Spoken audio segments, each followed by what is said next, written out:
So another contractor asked us to come out and look at this that's redoing this wall. They found a bunch of rot. They were refacing the brick and the rock on the front, and when they took the rock off, this wall was all rotten going down. Obviously the house had a built-in leak from the day it was built. I think these houses were built in the late 90s or mid 90s, so this might be the original roof. I doubt it though. I'm probably looking at the second roof on this.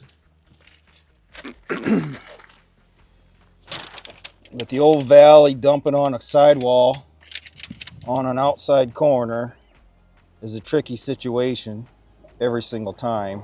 And the contractor said the brick was all the way down here, so it looks like when they pulled the brick off, obviously was stuck to the shingles. Pulled the step flashing out, kind of got this corner all mangled now. So obviously something's leaking.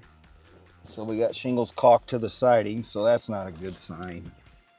I'd probably recommend this homeowner do the method that we usually do to repair these. I know it's probably not in their budget, but to remove these shingles here, to do a repair, gonna take these shingles out a couple feet, put new underlayment in here, finish taking this outside corner off the siding and removing these shingles in the valley, removing the siding over here on that little piece there, and getting new underlayment, new valley metal, and getting this all wrapped up good with new underlayment and new metal. In order to really do that, our method is we take this roof off, we take these shingles off, we take this piece of plywood off, we take the soffit and the fascia and the gutter all off, then we can get down in there and we can work and we can put this all back together. It's very expensive to do that. It's not expensive to do it if this detail that we're looking at here, when we re-roof a house, every time we come into this detail and we have no access in here to really do a good job with the underlayment and the flashing, we always take this roof off, take the gutter off, the fascia off, we leave the sub fascia, we take all the soffit off, and we get this open so you can just stand in there and work, is how we do it. It's not no big deal if you're tearing the whole roof off, you got the shingles off, you're actually adding like an hour's worth of work is all you're adding. 20 minutes to take the gutter, fascia, plywood off, another 20 minutes to dig around the soffit. So within literally 30, 40 minutes, you can have this all cleaned up and wide open so you can work in here. And then to put it back together, it takes 20, 30 minutes to put the soffit back on, fascia back on, gutter back on, plywood back on. It's not a very big deal if you got a crew working here at the time you're working to do this detail right. So to have this whole entire wall rotted out like it's been reported by the contractor, this has been a long-term built-in leak, and more than likely it's right here and it's just getting behind everything, and it rotted that wall out, that vertical wall going down. They had to rebuild it. All the studs were rotten. For us just to come in here and fix these few shingles up to this point, I wouldn't guarantee that not to leak. In order for us to put a leak-proof guarantee on it, I'm going to want to tear this all out, and it's expensive to do that. So we'll figure this up for them and give them a couple options. Well, it's a common detail. Look at probably a couple, 2, 3 of these every month. Same detail, same report. Sometimes it's a brand new roof that they're calling on, less than 2 years old, and the contractor won't come back. This one is an older roof with hail damage. It's time to change this roof, but who knows the story there why it didn't get done when every other house in this neighborhood did get done.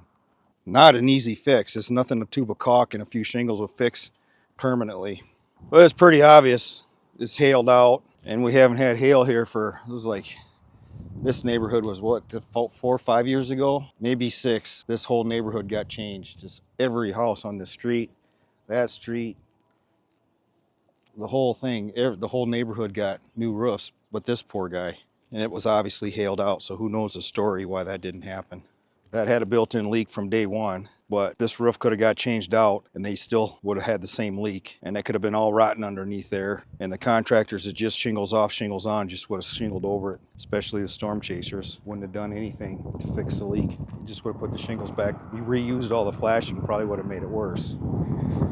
Well, on this one, what I'm going to do is I'm going to go back to the office and I'll pull up a similar repair, the pictures, and I'll email the pictures to the contractor what I recommend doing. Then he has to take it to the homeowner to get approved. I'll let the home contractor know the roof is hailed out, and maybe there's a story there. Who knows? Maybe the homeowners can get a new roof, but I doubt it.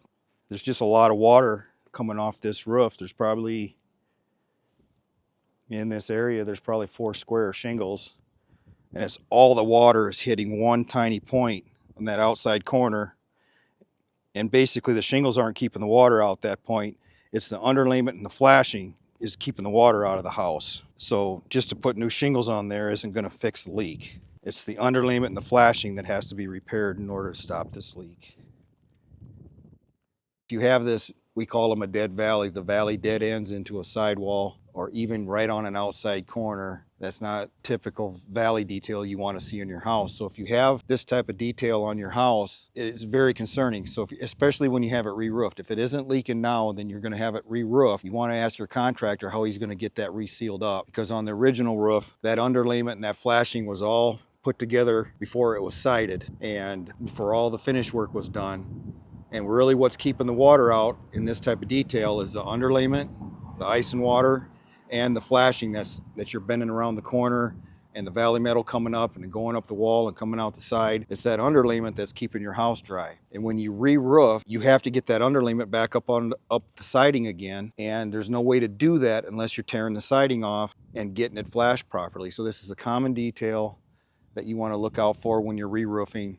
Make sure you're asking the contractor how he's going to get that watertight, especially if they have just a 1 or 2 year workmanship warranty, because 2, 3, 4 years down the road, you're going to start having problems.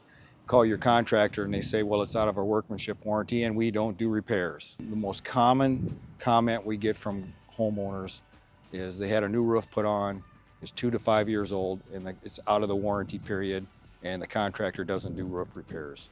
Well, he built the leak in when he did the job. It just didn't show up for a couple years. More than likely, it had a slow leak for years, and finally it's just to the point where everybody can see it. So something to look out for.